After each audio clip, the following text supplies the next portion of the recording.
In the time it has taken you to watch this opening sequence, another 3 British businesses have just been ransacked. This isn't a spike, it is saturation. 530,643. That is the number of shoplifting offences recorded in a single year across England and Wales. That translates to 3 thefts every single minute, 24 hours a day, 365 days a year. But these aren't just numbers on a Home Office spreadsheet. They are the sound of shutters coming down permanently on your local high street. We are witnessing the total collapse of deterrence, where fear has quietly changed sides, moving from the criminal to the shopkeeper. Today, we look past the petty crime label at the institutional lid being kept on the lawless transformation of Britain's towns. Let's look at the data. In London alone, retail theft has surged by over 40% in just 12 months. But don't make the mistake of thinking this is just a hungry person stealing a sandwich. This is organised retail crime. These are groups moving with precision, using lookouts, getaway vehicles, and social media to coordinate hits. They know the response times. They know the £200 threshold for prosecution. They understand the exact limits of an enforcement system stretched so thin it has officially snapped. Officers admit privately that calls are stacking faster than units can respond. When crime operates in plain sight without fear of consequence, control disappears. What remains is a cycle of confidence crime, where the criminal knows the state has essentially surrendered the ground. This pressure doesn't stay in the aisles, it spills directly into your wallet. Retail crime is now draining £4.2 billion every year from the UK economy. That is £2.2 billion in direct losses, and another £1.8 billion poured into guards, reinforced doors, and body cameras for 19-year-old shelf stackers. Here is the hard truth. That money doesn't vanish. It is recovered quietly, item by item, from your pocket. Prices rise not just because of inflation, but because of theft. This is a hidden security tax passed on to every law-abiding citizen. While the media talks about a recovering economy, 17,000 independent shops are projected to close by 2025.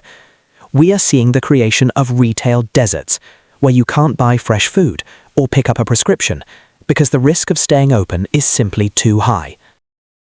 The high street was once the heart of our community. When you board up that heart, the community stops beating.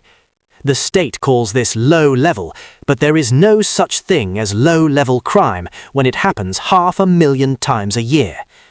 To the viewers who stayed, you see the plywood, you see the security guards at the door of your local chemist.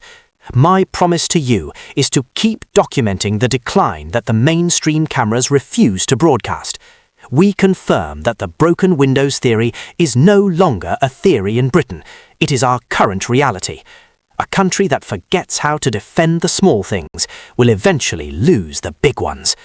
The shutters are coming down, and the silence from Westminster is deafening.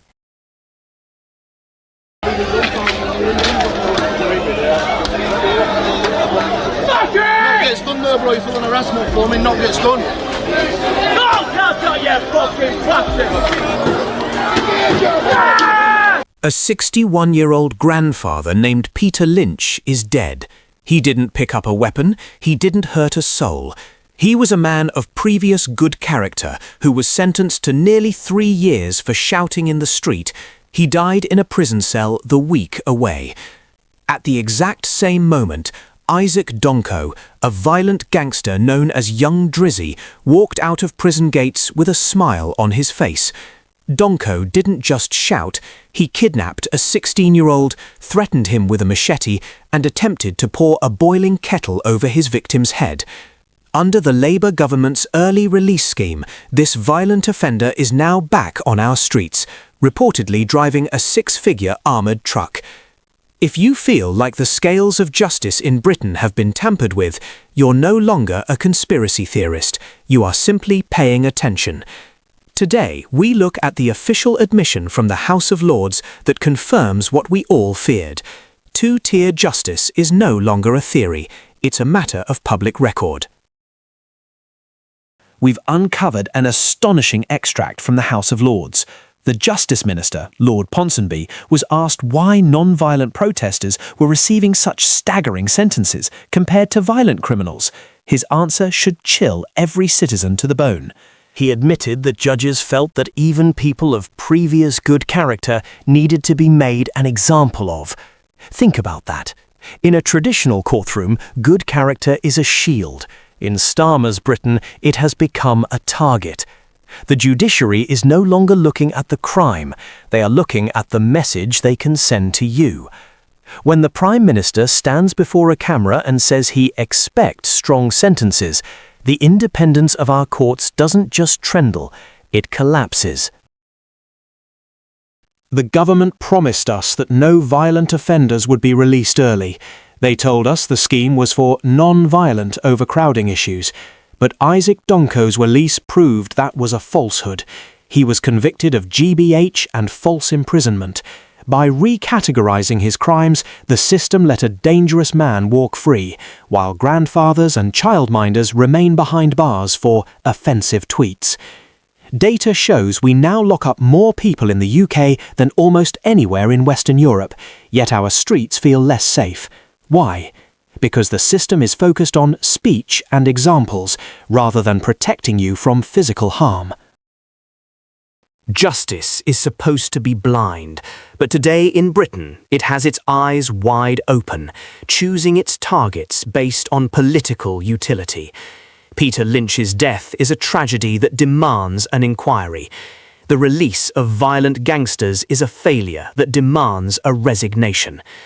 To the viewers who stayed, you see the disparity. You see the armoured truck versus the prison cell. Our promise to you is to keep digging through the Hansard records they hope you never read. We won't let this story be charity-washed or buried. The truth about two-tier Britain is now out in the open, and once seen, it cannot be unseen.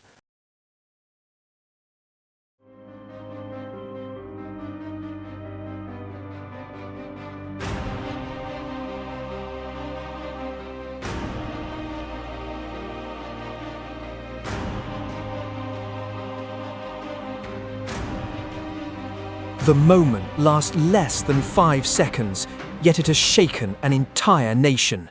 A teenage girl walks across a Swindon shopping centre at 9:30 p.m. Not late, not deserted, just an ordinary British night. But then, from the shadows of the car park, he appears. A 27-year-old man from Sudan, already convicted once, already released once, already known to the system. He moves fast. He grabs her. He tries to drag her away.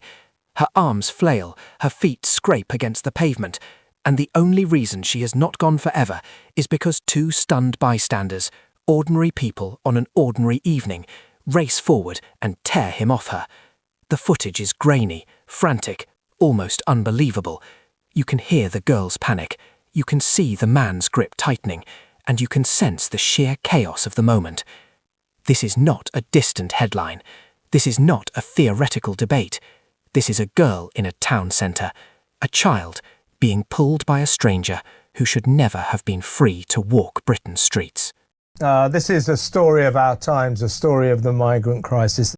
It is, and this is why people have been protesting, taking to the streets, because they are justifiably and entirely rationally increasingly worried about the threat to the safety of, in particular, women and girls. To understand how we reached this moment, you must go back 2 years. September 2023, the man arrives illegally. By November, he is standing in a Canterbury courtroom pleading guilty to entering the UK without valid papers. He gets 7 months in jail. 7 months, a sentence many still cannot comprehend for someone who deliberately broke into the country. But the real outrage begins on the day he walks out. No deportation, no detention, no monitoring. He is released directly into the community, a community that would later become the scene of an attempted kidnapping. He drifts between towns, unnoticed, untracked. And somewhere along the way, a catastrophic failure unfolds. The British state simply loses control of him. He becomes another unaccounted figure in a growing list of individuals whose criminal pasts should have triggered the strictest scrutiny, not the loosest oversight. By the time he reaches Swindon, winter has set in. Christmas lights glow over the precinct. Shops begin to close. Families head home. The girl, who cannot be named, walks alone, doing something any teenager in Britain should be able to do without fear. He steps forward. He grabs her.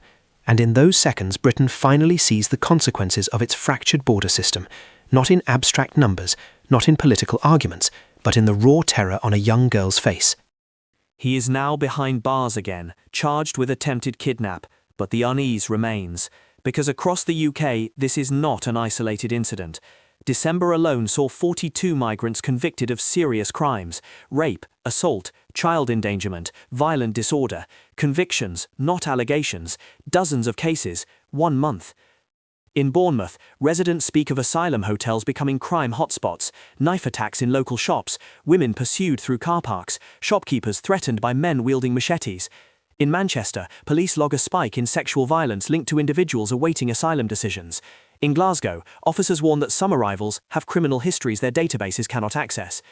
And these incidents keep coming, faster than ministers can respond, faster than councils can react, faster than communities can absorb. Now, step into the aftermath of the Swindon attack. The girl is safe, physically, but her parents are shattered. Police officers describe her as deeply traumatized. She no longer walks alone anywhere. Her friends no longer wander the town centre in small groups. Parents now rearrange their work schedules to escort children who used to navigate these routes confidently. Across Swindon, fear spreads quietly, almost invisibly. Women grip keys between their fingers when walking home. Teenagers coordinate travel in 2s and 3s. Shop staff double-check who is loitering outside during closing hours. The sense of normality has been punctured. Meanwhile, the man responsible sits in a cell, awaiting a sentence that may still not result in automatic removal, and that fact alone has ignited a national rage.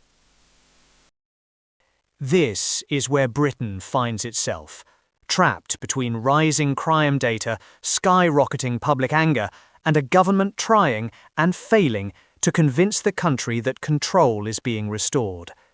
Prime Minister Keir Starmer's administration has promised the toughest asylum overhaul in modern times. His Home Secretary, Shabana Mahmood, speaks of stronger border checks, faster removals, and Denmark-style temporary protection. The shift marks a dramatic hardening for a Labour government, driven largely by public fear and the surging popularity of Reform UK. But the Swindon case has exposed a brutal truth. Change is not coming fast enough. When the Home Office states it will do everything in our power to deport foreign offenders, critics now laugh bitterly. Because if such power exists, why wasn't it used? Why was a known offender simply released? Why do identical failures keep repeating? And why are communities left to deal with the consequences?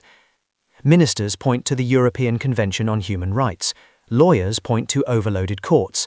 Councils point to a lack of funding and information. But ordinary Britons point to something far simpler.